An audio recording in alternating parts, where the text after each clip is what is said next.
വാഴൂർ നിയോജകമണ്ഡലത്തിന്റെ എല്ലാ ഭാഗങ്ങളിലും പോയി. എല്ലായിടത്തും ഈ ആവേശമാണ്, ഈ താല്പര്യമാണ്. ഇത് വോട്ടാക്കി മാറ്റണം.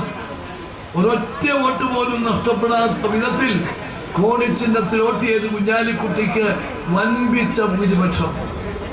ദേശീയ തലത്തിൽ മതേതര ശക്തികൾ ഒന്നിക്കേണ്ട അവസരമാണ്.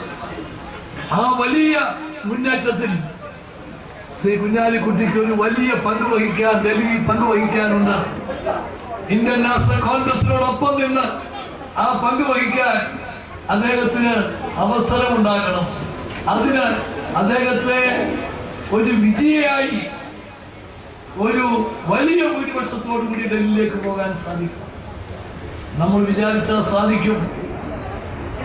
കേന്ദ്രം ഭരിക്കുന്ന നരേന്ദ്രമോദിയും കേരളം ഭരിക്കുന്ന പിണറായിയും ഇന്ന് ജനമധ്യത്തിൽ ഇത്രയധികം ജനങ്ങൾ ഇഷ്ടപ്പെടാത്ത നിലയിലേക്ക് എത്തി. പിണറായി വിജയൻ കഴിഞ്ഞ ദിവസങ്ങളിലെ കേരളത്തിൽ നടന്ന സംഭവങ്ങൾ എന്താ? മകൻ മരിച്ച ഒരമ്മയുടെ ആവശ്യങ്ങൾ അറിയാൻ, അവരുടെ രോദനം എന്തെന്ന് മനസ്സിലാക്കാൻ ഒരവസരം കൊടുക്കാതെ ഒരു ഭീകര പ്രവർത്തകയെ കൈകാര്യം ചെയ്യുന്നത് പോലെയാണ് പോലീസ് അവരെ കൈകാര്യം ചെയ്യുന്നത്. ഒരു ഏകാധിപതിയെ പോലുള്ള പെരുമാറ്റം ഇന്ന് കേരളം മുഴുവൻ ചർച്ച ചെയ്യപ്പെടുന്ന ആ വിഷയമാണ്. ആ ക്രൂരത ഒരു ഭരണകൂടത്തിന് ചേർന്നതാണോ എന്ന് നിങ്ങൾ ആലോചിക്കണം. ഈ തെരഞ്ഞെടുപ്പ് ഇതിനോടൊക്കെ പ്രതികരിക്കാൻ കിട്ടുന്ന അവസരം കൂടിയാണ്. നരേന്ദ്രമോദി ജനങ്ങളെ വീർപ്പുമുട്ടിക്കുന്നു, വിഭാഗീയത കുത്തിപ്പൊക്കുന്നു, ആളുകളെ തമ്മിൽ അടുപ്പിക്കാൻ നോക്കുന്നു.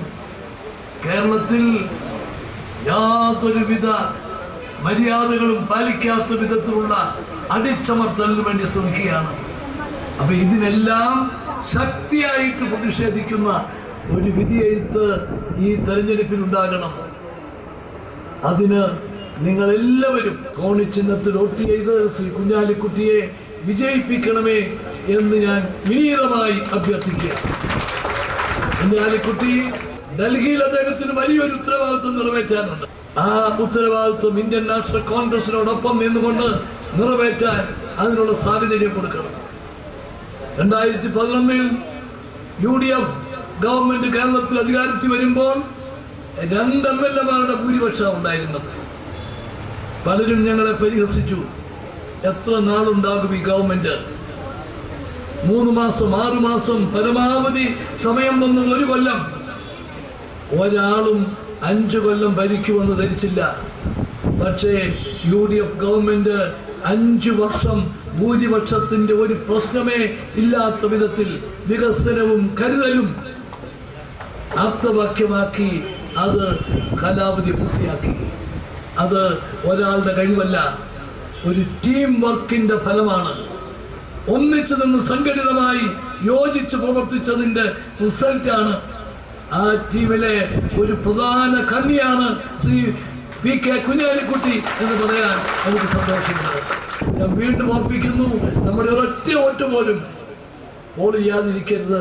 അതിനുള്ള ഇനിയുള്ള ശ്രമങ്ങൾ അതിനുവേണ്ടി പ്രവർത്തിക്കണം എന്ന് പറഞ്ഞുകൊണ്ട് എൻ്റെ വാക്കുകൾ അവസാനിപ്പിക്കുന്നു. നമസ്കാരം. ജയ് ഹിന്ദ്.